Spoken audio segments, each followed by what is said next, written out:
Ketika lo lagi dipecat kerja, lagi di PHK, jangan nganggur. Gunakan tuh. Jadi kesibukan itu digunakan cuma dalam bentuk yang beda. Kalau kemarin perginya ke kantor, sekarang apa, ke sejadah. Tetap ada aktivitas. Jangan udahnya nganggur, bengong, mati deh. Nah, Allah pengen pada saat seperti itu, dia gunakan kesempatan itu untuk kita lebih mendekatkan diri kepada Allah Subhanahu wa Ta'ala. Banyak cara ulama yang ngajarin tuh, ya. Ada kita yang usaha, yang dagang tuh kan, boleh nggak baca ini, beli boleh, nggak apa-apa. Karena wiridan itulah yang mendekatkan diri kita kepada Allah Subhanahu wa Ta'ala. Ala bidzikrillah tatma'innul dzikir Allah. Minta sama Allah. Ufawid tafid. Jadi sampai sekarang tuh saya masih suka gitu, bahkan ada saya suka bengong gitu kan, bingung. Yang kita bangunin apa juga nggak paham tuh, malah lagi sumpah aja perasaan. Berarti saya sudah zolim karena saya sudah mengambil hak Allah Subhanahu wa Ta'ala. Saya itu, ini terapi saya pribadi ya. Saya kalau lagi datang pikiran gangga nih, itu saya hukum diri saya sendiri, Pak. Saya tambah muka saya, supaya sadar gitu. Jangan dilanjutin. Ini kadang-kadang kan kita halu, Pak. Ntar begini. Kalau gimana? Kalau gini gimana? Kan gitu kan? Itu yang bikin kita ketakutan sendiri, cemas sendiri. Nah, ketika sudah datang itu, buru-buru saya tampar muka saya, Pak. Sadar itu haknya Allah, jangan diambil. Itu cara saya, terapi saya nih. Itu yang pertama. Yang kedua, ini kadang-kadang kita kan suka cemas, Pak ya. Suka cemas, takut dan sebagainya. Nah, untuk kita tenang itu sebenarnya ada beberapa trik. Kalau kita dalam kondisi cemas, orang tua kalau datang panik attack, serangan panik nih. Pada datang bukan serangan panik, kita tahu dia menggigil gitu kan, ketakutan yang jelas, deg-degan dan sebagainya. Nah, ada beberapa trik untuk mengurangi ketegangan. Salah satunya kita dengan cara apa? Kalau saya diajarin dengan cara ini, tekan meridian, Pak. Jadi, ya bisa berbagi. Saya tuh kalau lagi cemas nih, Pak, saya begini nih. Saya terapi sendiri. Kita akui bahwa kita sedang cemas. Saya sedang cemas. Begini nih. Nah, ya. Terus dari sini, habis ini. Ini nih. Pukul-pukul aja, Pak. Mau pakai palu, pakai tangannya begini. Pukul, saya sedang cemas. Akuin bahwa kita sedang cemas. Ngaku aja, sedang cemas. Terus ini pinggir mata nih. Sedang cemas. Tapi konsentrasi. Terus di bawah mata. Terus di bawah hidung, ya, ini bobol. Terus ini nih di bawah di dagu, ya. Saya sedang cemas. Ngapain dia kayak sedang cemas, pelan-pelan gitu kan, jaga sini. Ya, itu biasanya itu saya agak turun cepat tuh, kecemasan saya sudah turun. Nah, ternyata si penelitian itu kan ini kan akupuntur ya, itu dari ilmu Cina, Pak. Jadi titik-titik meridian itu yang bisa melepaskan ketegangan. Nah, sudah selesai gitu kan, tarik nafas dalam, konsentrasi, kita ulangi lagi itu. Sekarang saya tenang. Jadi afirmasi diri. Sekarang saya tenang, saya ikhlas, saya ridho kepada Allah. Saya ikhlas, ridho kepada Allah. Terus begitu. Yang masih banyak-banyak, paling sekitar 3 kali gitu kan. Terus begini lagi, sekarang saya tenang, saya ikhlas, saya ridho kepada Allah, saya ikhlas kepada utusan Allah. Terus begini sambil pejamkan mata, ya, rasakan gitu kan. Ini ulang, ini terus dada atau sini kan. Oke, sudah. Lalu apa? Nih, sekarang saya tenang, saya ikhlas, saya ridho kepada Allah. Sekarang saya tenang, saya ikhlas, saya ridho kepada Allah. Terus gimana? Lurus aja sih, lurus. Jalan. Tenang, gitu kan. Terus muka gitu.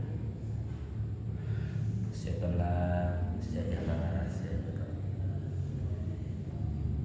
Itu biasanya kalau itu banyak orang sudah praktek ya. itu bisa menghilangkan kecemasan sampai 40% bahkan 50%.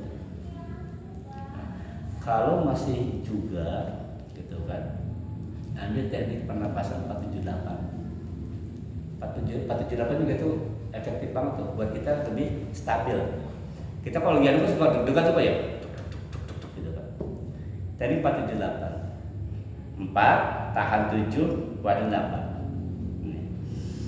Ya, 1 2 3 4 tahan 1 2 3 4 5 6 7. Lepaskan hitungan 8. 1 2 3 4 5 6 7 8. Ulangi lagi.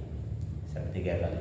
Itu biasanya gitu agak tenang buat nurunin stres, tegang.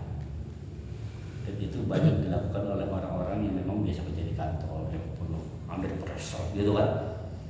Dia diburu klien, diburu kantor, dia sudah pusing. Kadang-kadang panik tuh, panik attack datang. Belum trauma-trauma yang dulu pernah dia gagal dimaki-maki, bosnya dipotong.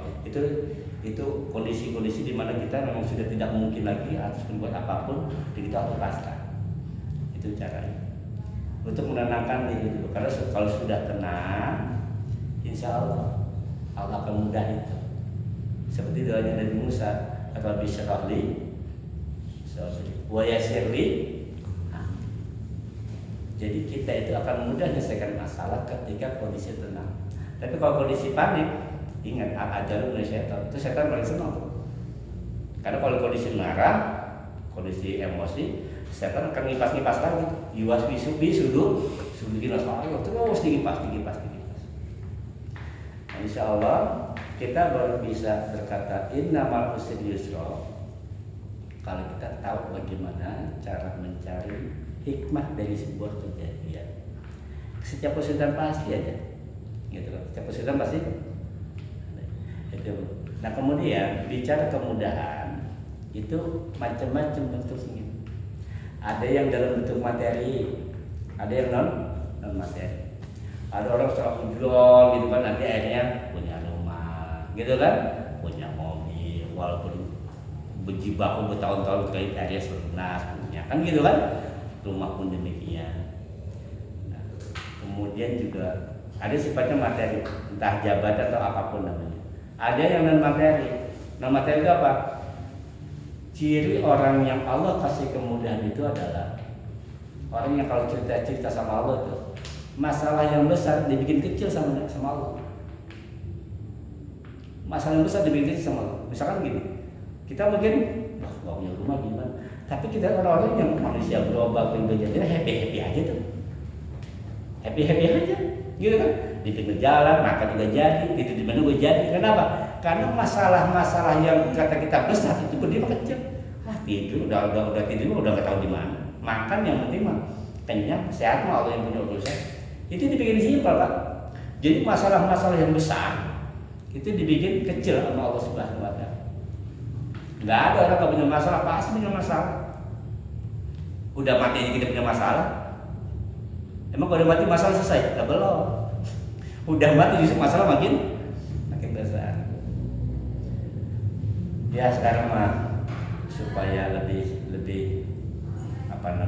meredam kita, apapun kesulitan yang kita alami sekarang ini anggap aja kifarat, anggap sebagai kifarat dosa-dosa kita yang dulu suka begini suka begitu. Allah pengennya kita ngebersihinnya begini.